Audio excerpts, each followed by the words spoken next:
lounging, son. Welcome back to the Comic Lounge. My name's Ryan, and back with me again, my good friend Patrick Horvath, talking some more Beneath the Trees Where Nobody Sees. Hello, thanks for having me back. Hell yeah, dude, it's always a pleasure. I love our chats before the recording, our chats after the recording, all the in between. Issue 3, I have been waiting for, and I was not disappointed, dude. This was a fucking, we just said it before I hit record. It's a weird one, Yeah, but weird yeah, in that's all the good ways. yeah. I mean, I feel like the cover kind of set the tone. This is one of my favorite covers that it came up with, Yeah. and I love how it's very. I mean, you know, the to set the tone for the comic for this issue, this comic, it's like very much the whole story, the whole book in total is just a book about like interior lives, and how strange they can be. Hmm. And obviously with the serial killer, but beyond that, we kind of start scratching the surface into other folks in the community. And then also how like the paranoia of not knowing who amongst them could be a killer, right? Kind of plays into all of that. And so yeah, so that was what I was thinking of with this cover, trying to how to like to kind of tease the story, make it seem like we've got like a dead body in a bed, and then also just the idea that like, Melody the cat would be looking at whoever it is that's looking at this image or whatever. It was a pretty funny concept, but I liked it a lot. Yeah, Melody's like not knowing the interiors and then looking at the cover and then having read the issue, it's like this is it is weird as fuck, Yeah, yeah, you know? yeah. I feel like it sets that tone. Again, awesome work on that interior cover page, man. I know. The Woodbrook Wanderer is like my favorite. It's like such a pleasant surprise every time I get to see it. See what Nate came up with. Yeah, Nate does a fantastic job on this stuff. And then yeah, and then we get into it with the basically in the beginning of the story, we have all these different, slices of life of people, and they're, sort of like the town that dreaded sundown vibe. Hmm. Everybody's sort of suspicious of everybody else. They're locking their doors, and then they're sort of wary about the people they see out on the street now. And I love the idea of basically playing up that paranoia heavy duty in this whole beginning. And we have Hmm. like the uh, running narration from Samantha, kind of playing on that, the idea that like familiarity, like the more you know somebody, you kind of realize you know not hardly anything about them, right? Hmm. A lot of like the presuppositions that people have about everybody else, they sort of just kind of go out the window once you start getting into the the truth of like what people are really like. Yeah, I love the aspect of like a monster hiding in plain sight and how, Yes. Yeah. and I mean, you know what was funny? I worked at a video store for several years when I first moved to Chicago in like the early 2000s. And it just kind of struck me how I would see these people on sometimes daily basis. I mean, depending on who they were, some were like avid movie people. And customers would come in and I would know like what movies they would get regularly and kind of what their tastes were and stuff. And I started figuring out like just based on chit chat what their lives might kind of be like. But then like something strange would happen and then I would be like, I don't know this person at all. like, yeah. like, and I feel like a lot of community, especially in like Woodbrook, is sort of based on that's kind of what I was basing it on, right? The Hmm. idea like, oh yeah, I see that person every day, and you're like, nothing about this. And that's essentially why Sam has been able to thrive. And so, like, the Oh problem yeah. with all of this in terms of an existential threat for Sam is just that, like, for the first time, everybody's starting to kind of question that. And it's, and it's being a problem. But yeah, so we have a crossing guard here from issue 2 and issue 1, but crossing guard found body of Cherry at the end of issue 2. So I thought it'd be interesting to pick up with them, and then let them take us to the butcher shop, which I felt like would just be a fun, strange thing to kind of start this conversation. And I I very know. specifically gave Melody the job as the butcher in the butcher shop because it was, I've mentioned this in other interviews and stuff, but like Richard Scarry's Busy Town very like explicitly has a butcher shop included in Busy Town. And if they're all animal people, like what is their Cannibalism. yeah, exactly. How do they feel about the butcher shop? Yeah. And so that's 100% what I wanted to drive into and make, a big meal out of, no pun intended. So yeah, so I have like townsfolk coming in and basically like starting to echo like a lot of the paranoia concern, but then also having no qualms about ordering meat. I So, know. Can I get up 2 pounds of the roast? Just so casually. I love the way the blood splatter is a sound effect there. oh yeah, that is all. I think that's all Haas. I think Hassan did that, That's and dope. I love it. He's the best, man. He's the best You know, for that he's reason. next level, dude, with his Oh lettering. yeah, absolutely. And then yeah, and then we get into Melody, and we've seen Melody a little bit, right, in issue two. You even see a tiny glimpse of her in issue one, and I feel like now we're finally just full on in getting a good look at her life, the day to day, and then all obviously like the sort of the the sort of strangely violent life that she has is just a butcher, Hmm. um, and playing that up, and then also using it as an excuse to sort of just kind of see like a little bit of the photo of from her and her husband, who you find out soon that has passed away and been gone for a bit. But the this whole intro is essentially just like planting that seed, Hmm. and then we segue into Samantha and how Melody is totally on Samantha's radar as a possible suspect. Yeah, I love, I mean, I know I'm getting a little ahead of myself here, but I love how Samantha just becomes like detective and is Yeah, like stalking people, like spying on them and trying to complete collect like data. no boundaries detective Nothing. was Oh the yeah. idea. Like I very much wanted it to be a no boundaries detective thing. And it's so funny. I mean, even in here, like she's obviously been on Samantha's radar for a while. And then this little like sneezing fit is just another little. I mean, it's just basically underscoring the whole lavender sneezing. Whoever the Right. culprit was probably allergic to lavender. Hmm. But then also the having Charlie pop up just to, he's also like it's a very wholesome.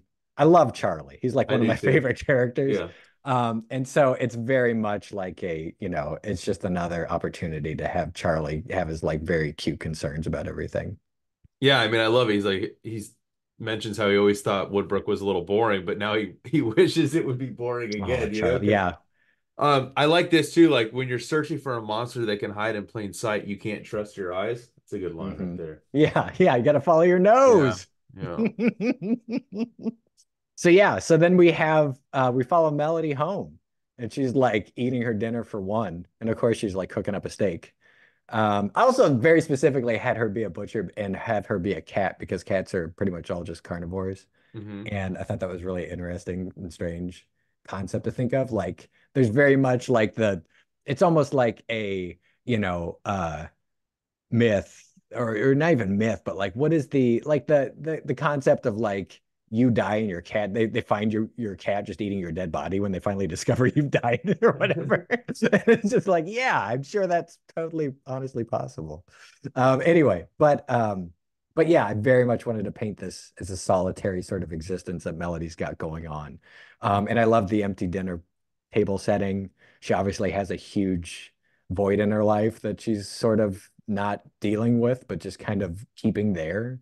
Hmm. Um, and uh, and then I also love the idea of having this empty, like the empty view from the backyard as she's doing the dishes, and then to have just, Samantha on the periphery of I that. know it's creepy as fuck. Yeah, yeah. It's so, yeah, again, so we're getting into sort of the boundaryless, the no boundaries detective work from Samantha. I love these three panels too. Like the choice to just have her like dropping the keys off, the pan's getting lit, right? You see the Uh-huh. steak cooked afterwards. And the detail, like you add so many little like things in the background that you don't necessarily need to. Like it doesn't Yeah, really no. like you can I leave the shelves empty for the most part. Yeah, But you add here too, the spices, yeah, like yeah, oh, yeah. Yeah, for whatever reason, as soon as I start getting into and I'm sure that this will change too with other books and stuff that I do, but it for whatever reason, like I felt like it was really necessary to just have like all these little like lived in details of their homes that I could put in. yeah, it's great. And I'm always trying to make sure that I can squeeze in enough to make it feel like it's the space that they've been in for a long time. Hmm. And yeah, because I feel like I always get pulled out of certain some things whenever I feel like it's something's a little too generic. Yeah. And so I guess that's the impetus for it. But like, yeah. It's just kind of a combination. I'm honestly figuring this out as I'm still going along, but it's however much of that I can get in within the framework and the timeline that I have. Is You know, is that whiskey right there, or is that that's an oil. I think it's oil. okay? I I think wasn't it's supposed sure. to be I didn't like know. a I thought maybe Melody, she might have a drinking problem. You never know, no. Okay. And then yeah, and now we're brushing our teeth. I Yeah, love but I this so love the much. idea of having a perspective inside of the house. There's something that's always like kind of creepy to me of when you realize that like there's just I don't know, there's something about like a point of view from inside of your home when everything else is locked up and the lights are off, but you're like in the bathroom. Hmm. And there's something about, and this is probably just from my own movie brain of, things that I'm thinking. But I love the idea of that vulnerability of just being, I don't know, you have this whole dark house that's surrounding you. Hmm. And I wanted to kind of get into that, which is why I did a whole tier on the top of just the empty house and you in the little bit in the bathroom. And then we just have a total straight up, almost like a Brian De Palma, like peeking through the blinds at somebody in their bed in the like most private room in the house, which is the bathroom. Which I just thought was wonderful. I also like how alarmed Samantha looks Yeah, because yeah, yeah. at this moment too, I'm like, oh shit, is she talking to her dead husband? Yeah, Like exactly. that was the thought I had, and I'm like, and I was like, this fucking shit, Melly's fucking psychotic. Like this Yeah, yeah, dude's yeah. crazy. I love the But idea. Yeah, I love the idea of just having a woman whose husband, it was very much like a Rose for Emily. If you're familiar with that short story, mm-mm. where it was obvious that she had kept her lover's corpse in the bed with her Hmm. for a long time, and it was totally a nod to that. And it was, just the idea of like, I like the idea of having we'll get into this actually a little bit later, but just the idea of somebody who would just like sleep with a corpse is just such a strange and gross kind of Yeah. concept that I very much wanted to have that be the suspicion. And then we get into the reporter, and it's basically like I love having these little check-ins with the reporter where you get to, there's an idea that there's like, I don't, the news agency isn't in Woodbrook. In Hmm. my mind, it's actually from like the city. Because the city's not too far away, but this is such a juicy story that they've come to Woodbrook and they're basically, reporting on it, but also it's kind of feels slightly exploitative. And I love the idea of just having also the possible murder suspect just kind of cruising by that whole thing, Hmm. and crossing paths with Samantha. I mean, yeah, Um, the look back that Melody gives that news reporter, and then almost a switch, kind of like what we've seen Samantha do, where like when she was leaving town, she like smiles, and then she leaves town, and she goes dark, yeah, dark yeah, Samantha. yeah, So this kind of like reminded me a yeah. little bit of that, and then Totally, all yeah, of us is like, oh, good morning, Samantha, and then yeah, she walks away, and again, look, both, I mean, the way yeah. both of their faces just Both go immediately, flat again. Yeah, yeah. yeah, Public transit face. so good, so good. And then yeah, we dive back into it, and now it's like I'm amping up sort of the strange kind of violence of her everyday job, and just kind of really playing into it. Because I mean, it is strange. I mean, it is strange to be the butcher in Animal Town. So it's just It like, is, yeah. and it's funny. It's just, but I mean, at the same time too, like I don't eat. I guess I don't eat meat really anymore. I'm a pescatarian, so I eat fish. Hmm. Um, but I grew up in Iowa, and I've definitely ate a bunch of meat growing up. And I also had folks that I knew who would go hunting, and clean their own catches and everything. And so it's definitely a part of, the American experience, especially. It feels like because we're such a meat-centric country, I feel like. Oh yeah. But it felt like an interesting opportunity to just kind of have this obvious like Venn diagram overlap of like, possible killer and also just like total normalized consumption, right? Um, and how that is just kind of a part of everyday life. And it's also funny to me because like there's such a personal connection to the meat with a butcher versus like just going to the grocery store and not even interacting with the butcher. It's just going straight to the little refrigerated aisle and getting it or whatever. Yeah. That it felt like such a necessary thing to have in there, which is why I just made such a meal out of it again. And then yeah, and then we pick back up over at the wrapping up at the hardware shop, and then I really wanted to underscore again like Charlie and his family and the sort of it's rattling everybody, including like the family. Like the kids aren't feeling it anymore. You know what I mean? Like Yeah. it's very much done in contrast to the like when we first met the kids in issue 1. Now they're very like sullen. Pauline, his wife, is just like, I mean, like nobody's excited about it. Everybody's basically just spooked, like majorly spooked, and it's not cool. And then Well, Samantha just I know. totally casually being like, "Oh, you know what? I think I left my jacket. Like, let me go." I know, and then just Let me stay, you just see nothing, and then she's just standing there Yeah, staring. she come back with a little brick in her hand, So good. picks up a brick, and it goes right through the front door window, which goes to an alarm, and then she gets the phone call from the alarm company. Somebody smashed in her window and wakes her up, and then has to go in. And she's obviously speaking to somebody, but like you don't really know Hmm. what it is. And then yeah, Samantha's just waiting, waiting for her to leave. They're tools of the trade, dude. Yeah, so she can get it. It's very strangely, there's a whole YouTube group of videos you can find about breaking into windows like that. Um, it's there's certain kinds that kind of have to you basically can shimmy and the lock will go up, and it's a lot of the windows are from like the 90s. Hmm. There's a very specific swing little arm lock that's very easy to break into, apparently. So I get really creeped out because we have a couple of those in my windows. Anyway, so yeah, she just kind of exploits that, gets in there with her cute little shimmy, Yeah. and crawls on in. And then she's very prepared, so she has her headlamp. A little fanny Um, pack. yeah, notes totally spots the empty setting and kind of makes her way across the little wall of photos there down the hallway.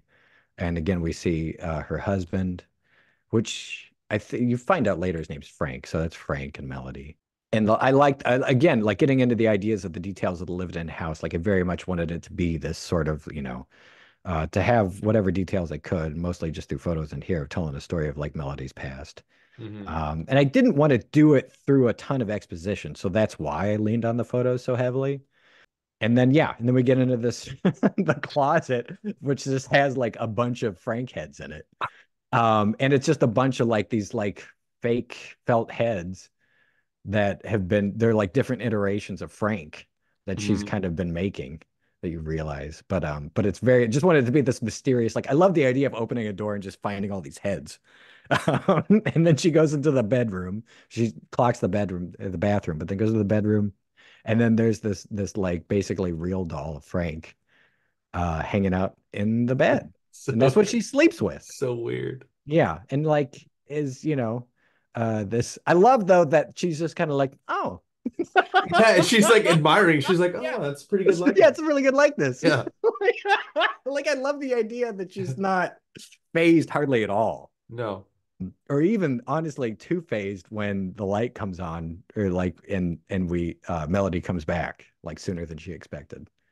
I very much wanted to have I mentioned before another I don't know if I mentioned on here, but like Blue Velvet was definitely like a kind of an influence for this Hmm. in terms of there being a mystery in seemingly ideal little community. And this whole like in the closet scene is very much from like Kyle MacLachlan in the closet when she comes home in Blue Velvet. And then yeah, I just love the idea of having like this sort of almost caught moment and then thinking that she's going to just slip in while she's taking a shower. I know. I love it. And then just totally getting caught. Oh yeah, dude. It's so good. And she's just got the gun Yeah, and pointed she at her. has a revolver. Like, I love the idea of just having a revolver. Yeah. Um, and not even like batting an eye about it. She's like, oh yeah, I got the gun from my drawer or whatever. She just has this revolver. And then having this whole moment sort of, diffused with this. It's basically just kind of it's Samantha tapping into what she thought, and then it kind of just goes straight into the, because of the real doll and Frank that she's made and has been lying with, and sort of this interior life that she's been living kind of comes to the foreground. And it's sort of disarming because it is directly tied to the grief, is kind of what I was thinking, Yeah. to Melody's grief of having lost Frank. And then we get into this whole life that she'd sort of been constructing. Her whole life got totally, torpedoed by Frank dying. And it just kind of left this huge void in her life. And she, has basically been living sort of this facade for a long time, much in the same way. I mean, it's the same concept of like having a facade, right? That Samantha has. Yeah, I mean, Uh, you can see like this the gambit of emotion she goes through because like she's all serious here, right? And then she like mhm. immediately drops this facade. She's like, "You thought I killed them." Like so she's Yeah. like offended, like, why would you think that? And then she Yeah. like is defeated, and then she goes through the sad, right? And then she Yeah. talks about like just being lonely, and Yeah. then you see how quiet, like, she's like basically like just Yeah. and then It's get just, out of my house. yeah, no, just get out of my house. Yeah, Yeah. exactly. But it's like also just kind of like this was such a weird scene for me to kind of figure out in terms of like going along with the tone, because I'm really leaning into sort of also the wholesomeness of the animal town, and Hmm. like not batting too much of an eye the fact that like Samantha straight up invaded her house and Yeah. it's like, you know what I mean? And like knew that she was in the closet. And so it was just kind of or knew someone was in the closet, And so it's just such a strange, funny scene, and I love it. But it was so fun to kind of figure out like how to make it all work. And then also, and I think leaning on the grief was a huge component of that, making that work for me.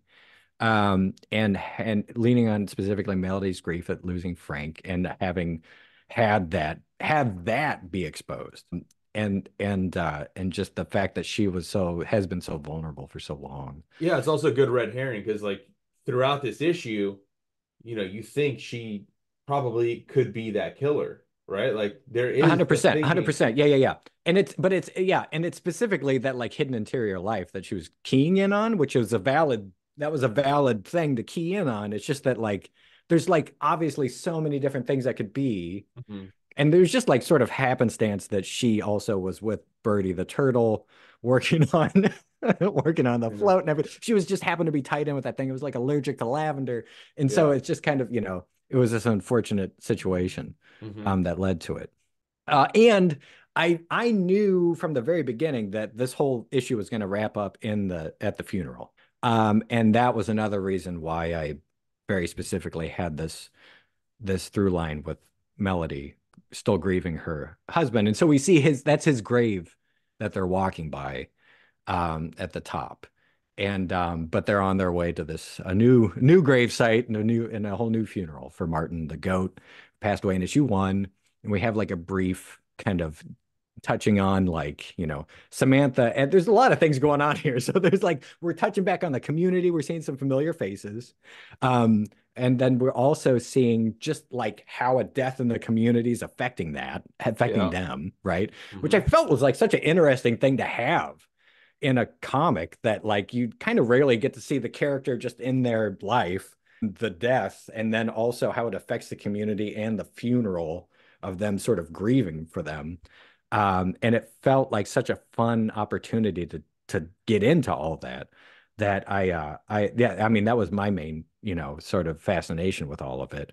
And to lay that in contrast against like a psychopath who essentially Right. has no emotions for that That's what type I of was. thing at all. Yeah, that's what I was gonna say. Because like Samantha, like she's always like having to be fake, and like the Right. way she mentions like how she's caused this for others, and how Oh she yeah, knows how to except like, worse. I yeah, feel like it's even been worse because they get no closure, because like yeah, nobody, she makes people disappear. They don't yeah, even know that they've died. right, And so like, and I feel like in many ways that type of that in absentia like funeral or whatever, after like a decade of not knowing if somebody disappeared or what, is even worse. It would just be like horribly torturous.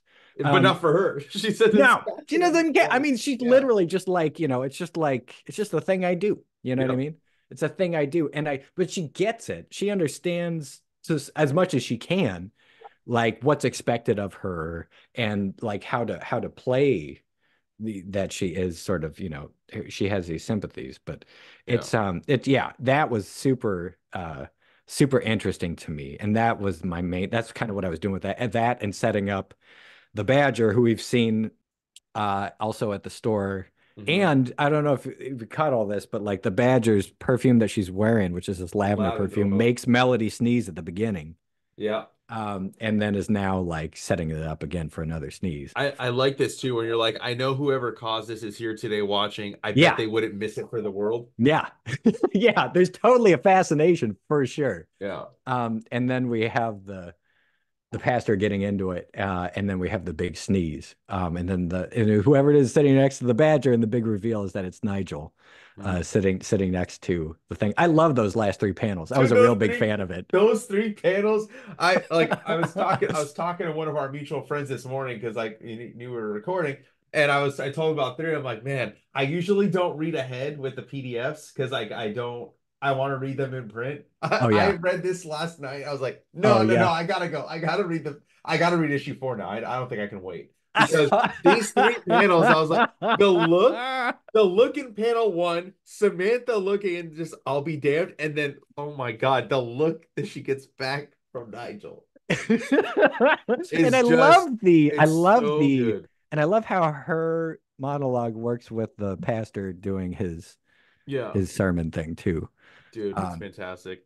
yeah, thank you very much. I was really happy with that. There was some question about, I mean, here's the other thing too that was interesting about it. Like, obviously, to me, it's like you see that and everything, and then you see Nigel, and you're like, okay, yeah, well, but there's still like the question of whether or not this is a red herring or whatever, like another red herring or whatever. Yeah. Um, and so I feel like it's totally been it's very fun experimenting with how explicit you can be, or how subtle you can be, um, in all this storytelling and stuff.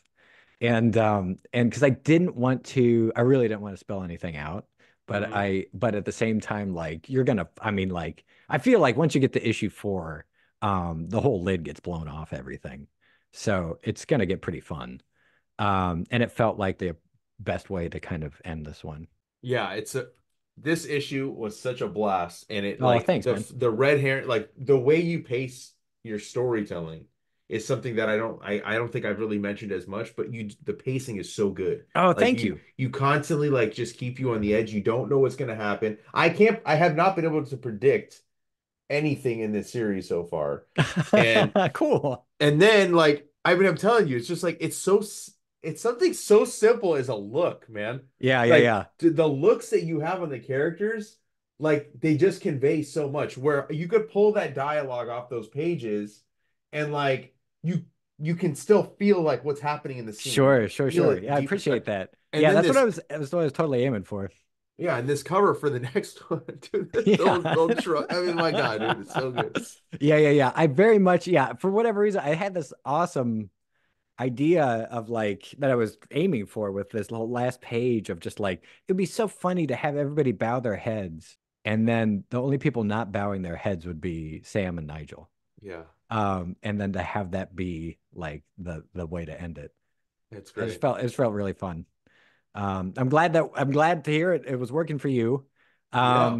Yeah, it's yeah, and I mean, so far I mean, everybody's said very complimentary things about this issue. So I was very concerned about issue three. Really? I didn't know how anybody was going to respond to it. It's the first time where like you kind of start getting into a weirder place, I think, Hmm. with the story, which is honestly kind of way more, it's getting closer to more what like is my brain is sort of like. So Hmm. like the just in terms of just I'm very interested in sort of weird, sort of strange stuff. And so weird in the sense of like just getting into, I mean, it's commonplace because I feel like everybody has this kind of strange interior life, you know what I mean, to some degree. Yeah. And I very much wanted to explore that. I wasn't sure how that was going to be received by folks, but it seems like pretty well. So it was very encouraging. Yeah, dude. I mean, I think that the response with each issue just continues to grow. I mean, the popularity of the book, everybody that I talk to that's read this loves it. I think I don't even know how you're gonna end it. That's what I love. I have no idea where this is going, and I think that's the best part. Because like when you sometimes you especially a mini series, I don't want to say an ongoing. I guess maybe a Mhm. story arc in an ongoing, you can kind of be like, okay, I get like they're kind of going this way. This is where it's gonna be. It's like, and then it Mhm. kind of takes the fun out of it when you can kind of like figure it out before you're Sure, sure, supposed to sure, figure sure. it out. And Yeah. again, every issue that I read, the next each subsequent issue, I don't know. And like I don't want to say that I'm necessarily wrong about anything because I'm not trying to Right. guess, but Yeah, I yeah, also I can't figure out that like, oh, that's gonna happen. Like, holy shit. That's why like the last three panels, I was like, oh hell no, dude. Like what's going on here, yeah. dude? I mean, I appreciate hearing that. I mean, I feel like if it's something that, even if you can kind of see it coming, if it's at least like an enjoyable ride, then it'll make it worth your while. I don't even, yeah. I'm definitely not trying to be too crafty in terms of trying to throw people off so much as just kind of leaning into kind of how bizarre it gets. Like, I'm like four is kind of it's a bit of a firecracker, and then five just gets so, I mean, it gets kind of crazy. So like, so like, I'm so curious to see what people think. Yeah, But I yeah, am here for it, dude. I'm here for it. I'm excited to roll through them with you all the way down the line. Well, I can't wait either. I'm very excited. I know that it's not going to be till what a month from now that we March get 20, issue yeah, March four. 24 is coming So out. everybody that's listening and watching, if you haven't had a chance to pick up the book, I know there's a third printing of number one that's coming out. I know number two sold out. There's another printing of that. I think it's going to be on the third printing. So it's going to be easy to catch up before you get to issue four. So Mhm. hit up your local comic shop. Make sure they pull some copies for you. Patrick, as always, I love talking with you. Oh man, likewise. And I can't wait for the next one. Cool. Thanks, man.